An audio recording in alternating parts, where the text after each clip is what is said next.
So in today's video we're going to have a little look at what you can make out of your finished embroideries. Hi everyone, it's Sarah from Sarah Homfray Embroidery. Welcome to another Finish It Friday. If you didn't see the first Finish It Friday video, you can check that out up the corner here. Do go and have a look at that because it's a little introduction to this little series that we're going to do. If you're somebody who has lots of embroidery projects piling up and you've struggled to get through them and to get the project down and it's much easier, project pile down, and it's much easier to start than it is to finish, then do join us on these Finish It Fridays and do go and check that one out because there's a little challenge in there for you just to get you going. So I think what we all learnt from that first one is you just need a little bit of motivation to get going, because once you start and you pick one thing up and you finish it, then it's much easier to carry on and finish lots of other things. So I know lots of you were joining in with this. You were on social media and you've been on my channel members, my Patreon page, posting what you've been finishing, and you're up and running and you're finishing lots of stuff. So well done to all of you who have done that and who met my little challenge. It feels really great, doesn't it, just to get some of those things finished off. So I will set you another Finish It Friday challenge today, so do keep watching to see what that is, but I thought I would just show you what I finished from last time. So I set two challenges. One was to finish one thing, just pick one thing up and finish it off, and then the second one was to pick something that you know that you're not going to finish, and you've lost the love for it and you want to move it on, you want to pass it on. So pick one thing that you're going to do that with and make a decision about what you do. So I just thought I would show you what I have done, because I am doing the challenge as well. So I'm going to show you the little things that I've finished off first. So I showed these in that first video. I showed my little book cover with my silk shaded little bird on it, and this was nearly finished. It was almost finished. It had a little bit of stitching to do on the back, so I've just finished that stitching off. Nice easy stitching to do, nothing to think about that was too taxing on my brain. Just a couple of stitches to finish it off, and then I just sewed it. I'll just take that off there and show you quickly if I can. And then I've just sewn it down here and the same on the back, and I can just slip my little book in there. So we'll look at some more books because that's going to come up a bit later on. So that didn't take me long. That took me an hour in the evening, I think, to finish that off. So my little birdie book is finished. Can we put him over there? I also finished my little slow stitching book. So we did a video on this recently on how to make these really lovely tactile books. There are a lot of these projects that we do have videos on. So what I'll do is I'll put a playlist up at the end of this video of all of the projects that have a video that I'm going to show you in this one, and a playlist of how you can finish off your embroidery projects. So do go and check that out if you want lots more ideas. So these were one of those videos, these little slow stitch books, and I just had to finish the last page of this, so I left it unfinished in order to show you how to finish it, if you see what I mean, to show you how to assemble it. So I left the last page undone and just showed you how I assembled that book. So I finished that one off there and put the little date and my name on it as well, so I know when I made it. So just finish that one off. That can go in the finished pile. And this little one as well was in that video. I'd left the middle unfinished to show you how I assembled the pages. So I finished the middle section of that off also. So I'll just flip through it, I think. And this was the one that was unfinished, but I wanted to show you how to sew the book together. So that was that one. So I did a little bit of stitching on that page and a little bit on that one as well.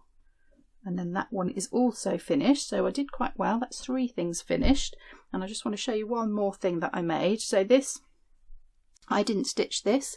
Lovely Natalie in Ukraine, hi Natalie. Natalie stitched this for me and sent it to me as a present, and she stitched two little hearts, one for Ukraine and then one for England as well, and she sent me the two hearts, and I've actually put them together and I've made them into this little heart here and put a little hanging thing on it because I thought they were sitting in a drawer waiting for a special occasion. I thought, well, now is a special occasion, I'll get that out and I'll finish and I will get that hang up. So I'm going to hang this up here behind me, so that's a really nice little reminder of something beautiful somebody's made me. So those are my finishes. So that was about 2 weeks ago, so I've finished those in 2 weeks. And then the other challenge was to find something that you don't want to finish and decide what to do with it. So I had a couple of things I showed you in that, and I've made half a decision about them. So this was a little butterfly that I'd started.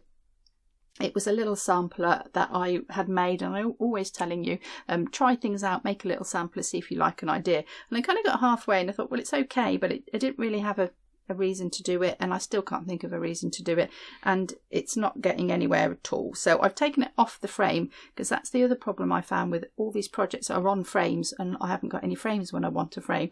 So I've taken it off, and I now got some more frames to use for something that I do want to stitch. So I'm going to hang on to it because I've got a little idea of what I might be able to do with a few of these things, but I have taken it off the frame and sort of go, I'm not going to finish that one, I'll take it off. And I've done the same with this one.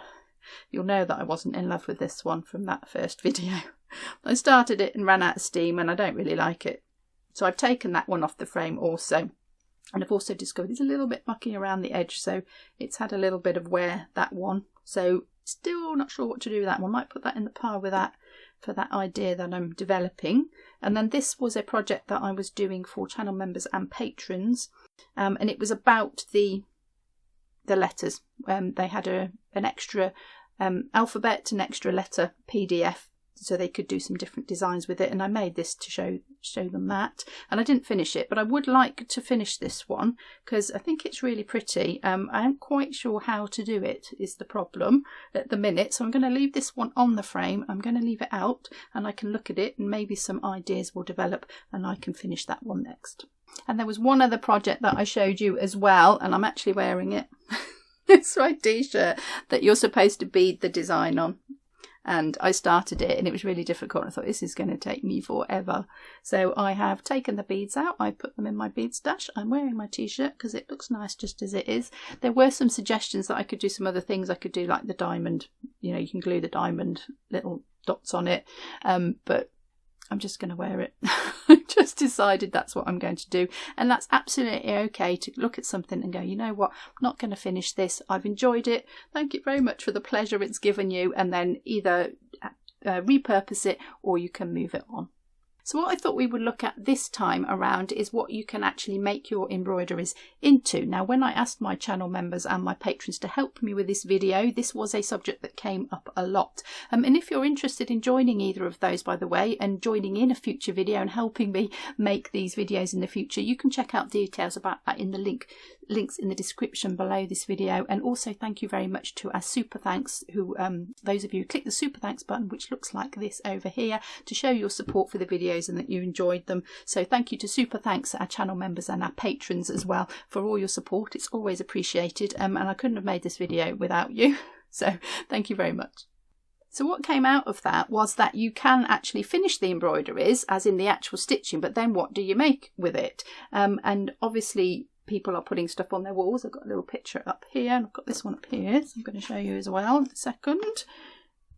But it's only so much wall space most of us have, unless you live in a castle or a palace, which I'm pretty sure most of us don't. You're going to run out of wall space. So what else can you make other than something that goes on the wall? So I would like to reference 3 videos at this point, because we have actually already covered this subject a couple of times. But the first one I want to mention is this one, and this is about how to frame something, because it wasn't just that people were fed up of putting something on their wall, it was also they didn't know how to finish it to put it on the wall. So I just want to mention this one first. This is how to mount and frame your embroideries professionally. This is my little peacock design. So I go through the whole process of how you can finish the embroidery, how you can put it around card, and how you can put it in a frame. So if you're stuck because you don't know that process, do go and check out that video. It's very detailed. Hopefully there's enough information in there to help you to do this yourself. If you want to do them professionally and make them look really amazing on your wall, you can do that. And then the other 2 videos I just want to reference as well are 2 videos on, again, what you can make out of your embroideries. So the first one of those is 20 things to make with your slow stitching. We've been doing a lot of slow stitching on the channel. It's really popular, and the idea of slow stitching is that you just get in the moment and you'll just enjoy the actual process of stitching, but people still want to make something out of it. So we did do a video on 20 things you can make. So there's loads of little things in there, little projects you can make. I'll show you a couple of them today, but there are lots more in that, so do go and check out that video. And the third video I want to mention is not just a wall hanging video. That one has got this little mask in it here. You can see over here, that's on the thumbnail image. So again, that was covering some other things you can make that don't just go on the wall. So do go and check out those 3 videos. They'll be in that playlist that I mentioned at the end of this video. So I've got a big pile of stuff here that I'm going to go through fairly quickly, just some samples I've pulled out of things that I have made. If you have made something different to those that you can see on my table, do let us know in the comments below the video. Let's share lots of ideas and see how many different things we can make out of our embroideries, and then we won't be stuck at that stage. So I'm just going to start at one end and work my way through. And I want to bring these in first because these are framed to go on the wall, but I just want to mention these because they're a really quick, easy way of framing something. And if you want to give something as a present as well, this is super quick and they look really great as well, and you can personalize them too, so you don't have to go through that mounting process every time. These frames are really good, so I'm just going to go through these quickly. So you can just frame in a normal embroidery frame, so the frame that you would use to do the stitching in, you can decorate it with a little bow around the screw head there. It's got a little hanging hook on it if you want to hang it off something. You can hang it off your Christmas tree if you wanted to. So super easy way to finish it off. We've also got these flexi frames as well that we sell in the shop. These are really quick to frame these up and they look really good, and they've got that little hanging hook on as well. And one thing I just want to mention at this point is we're talking about finishing. It's Finish It Friday. Finish it all the way to the end. So what I did with this one is I put a little felt backing on it just to cover the back, protect the back, stops anything nasty getting in there and eating it from the inside out. So make sure you do that, because a lot of mine I haven't. I have got so many pieces in my collection where I've done this stage and I haven't done this stage, and I actually struggled a little bit to find a piece with a felt backing on it. I will own up to that. So I do suggest you do as I say, not as I do, and you finish it all the way to the end. So you put your felt backing over the back and it just protects the back from wherever you're hanging it, as well as the front being all beautifully finished. You could finish the back as well, so I do recommend that you do that and you do put that felt backing on just to protect it. So I've also got another couple of frames I just want to show you. This was a little bit of stump work I did. So stump work, if you're not familiar, is three-dimensional embroidery, so it's something that you can actually pick up off the fabric if you like, and it's actually got some form to it. So that was a little stump work piece, and I've put it around another ring frame, and I've just wrapped the outside of the ring frame in a red ribbon, I've tied a big green bow at the top, and I've attached my stump work to it, and that makes a really nice little wreath that you can hang on the wall. You could hang on a Christmas tree, it could be a Christmas decoration, so you can get quite creative with your hoops and make them look really beautiful. And then the last one I just want to show you is a painted one. I haven't painted this, I bought this like this. It's got little flowers on it, it's really lovely. But you can paint these, they're just wood. You can just get some paint and paint them and decorate them yourself, and you can do all sorts of interesting things. So I've made that to match. So again, just a way to do something else with the frame, just to make it personal and put your own touch on it, and an easy way of framing up your embroideries. So the great thing to make is a bag out of your embroidery pieces. And don't worry if the piece of fabric you've done your embroidery on isn't big enough, because you can just insert a little panel. So I'll just put that under this camera. So this is the panel here of the embroidery. It's been made into a larger bag, and my mum actually made this one for me. Thank you, Mum. She made this up for me. So you can just insert panels in, or you can put a strip across, you can just sew it to the front of another bag if you want to. So, and obviously a really useful thing to make is a bag. You can put stuff in it and you can show everybody your lovely embroidery as well. So these are quite cute. Made some tiny little bags, little drawstring bags. We do have a video on this one when I showed you how to make this one. So this is a really old sampler that I made for a video way back at the beginning of our YouTube journey. I made these little mandalas, and I know some of you have stitched these. I think one of them appeared in the Stitching Around the World video, which was wonderful. And I just made a little bag up out of it. It's been a little sampler sitting around for I don't know how long. Made a little drawstring bag. You can make little tiny ones. There's a little slow stitch one there, and then again this was another sampler. This was me trying out metallic threads and showing you how to use metallic threads so that they don't drive you mad, and that was a tiny little project I did for that. So I've made a tiny little drawstring bag out of it. So you really can make things out of the smallest little pieces of embroidery. This is another drawstring bag that I made a long time ago. This was a class I did, I think. So this one I have thought ahead of time about making a bag out of it, so I've had enough material to do that. So if you can think a little bit ahead about what you might want to make your embroidery out of, that will help you, so you know you've got enough fabric. So this is my little silk shaded fuchsia on my silk backing fabric that I've made into a bag.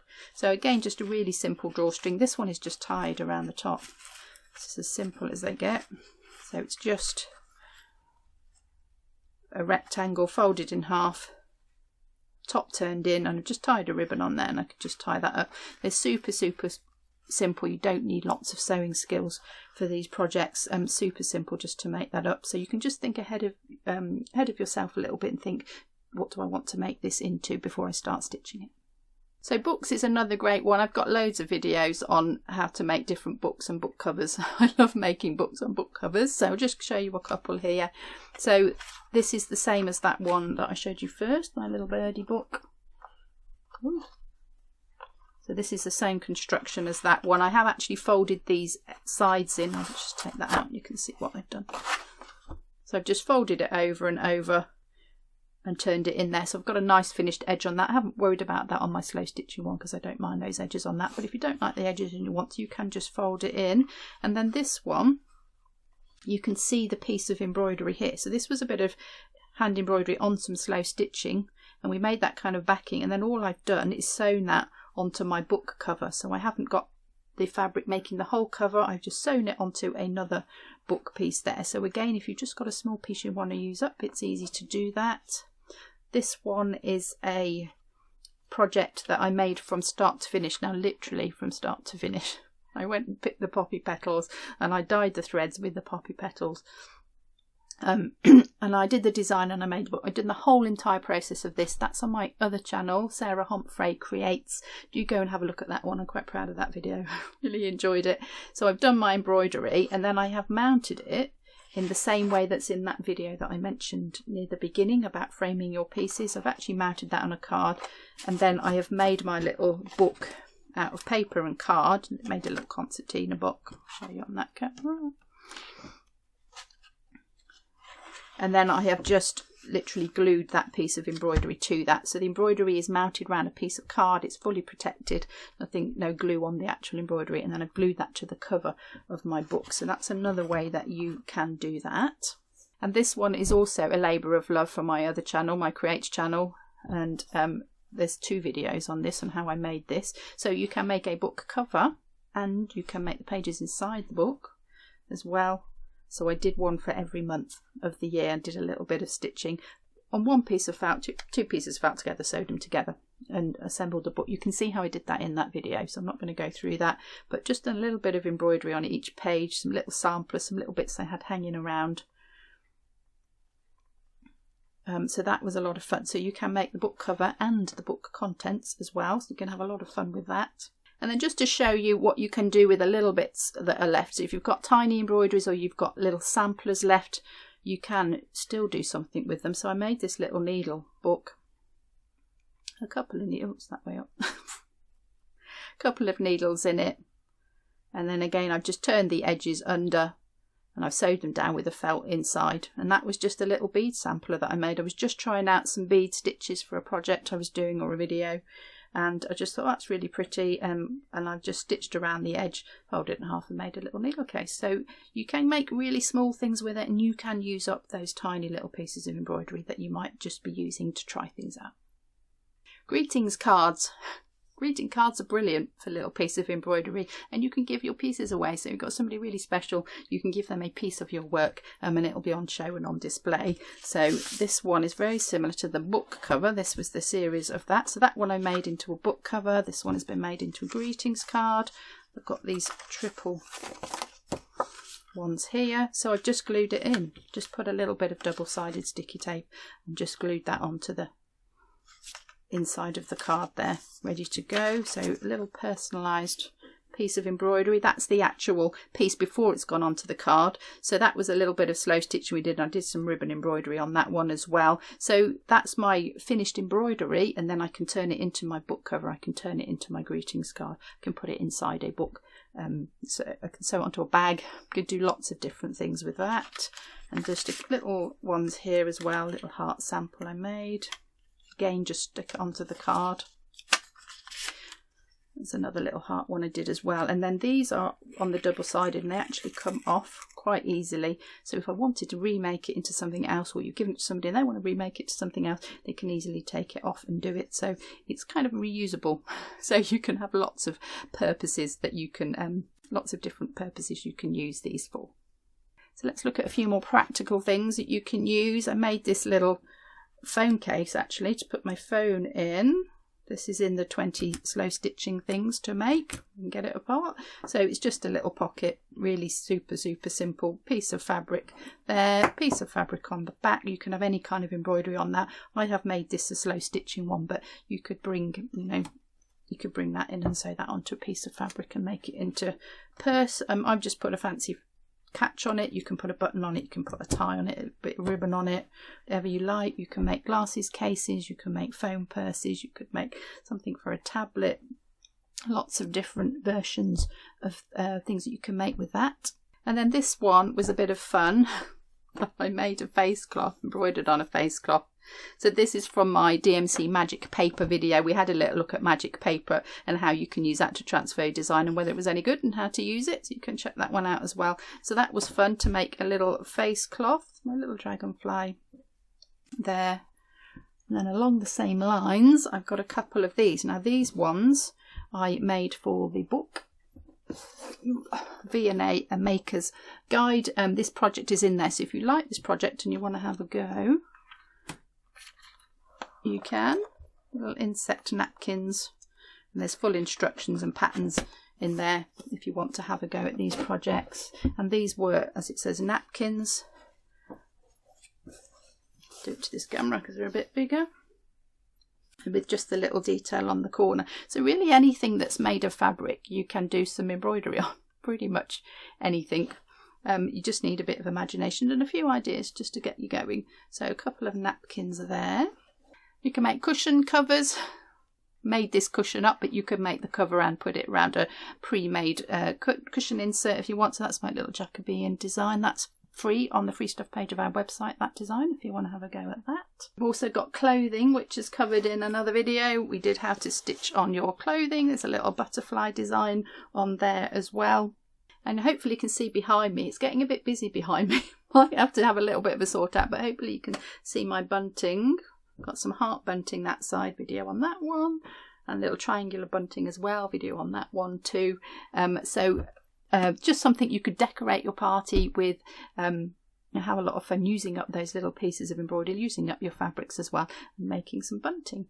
So I hope that's given you a few ideas of what you can make. As I said, anything that's made out of fabric and you can stitch on, you can turn your embroideries into. It does help if you think about it a little bit ahead of time, but it doesn't matter if you don't. There's lots of variations. You can sew things onto other things and to finish them off. So that brings me to this week's Finish It Friday challenge. And this week my challenge is to take something you have finished stitching. So you've actually done all of the stitching on it, but it is floating around in this kind of a format with no purpose and no home to go to. So I want you to find something you've actually finished and actually finish it off. So actually finish it into a finished item that you can use or that you can put on the wall, anything that you like with it, but take that and just take it right to the end and finish the process off. I'm going to join in with that and I am going to do this. So this has been hanging around for a few years now. This is a video on my Create channel and I made this little temperature sampler. I do it to that camera, and I stitched every single day, and I did a row of stitching in the colour to represent the temperature that the weather was that day. So I made a little chart, I noted down what the temperature was, I had a colour for each temperature, and I stitched a different stitch across each day, and that's my temperature sample. And you can see beginning of the year, and see it gets really hot and goes really cold again, but it stayed like that ever since. I just put it under this camera. You can see a little bit of it close up. It's got some beautiful beads in it for when it was a bit wet. That's the rain. There we go. But you can see it's not finished. So I just made this strip. It's on an Ada fabric, and I took it off the frame and it's been in that state ever since. So I need to decide what to do with it. I think I am going to put it back around this roller here that I've got, this bobbin that I've got, but it does need finishing. So that is my challenge to myself, rather than just throw it back round there and put it back on the shelf, because there was a lot of work in this, a year's worth of work in it, and it's a shame to leave it like that. So that's what I am going to do with my Finish It Friday. Do let me know what you're going to do and how you're going to beat the challenge. Okay, so this is the playlist up here that I mentioned earlier. Lots of different ideas and videos on how to finish your embroideries. Do go and check that out. Hope that inspires you. Let me know what you're going to finish in the comments below. I hope you've enjoyed this video. Give it a thumbs up. I'll see you next time.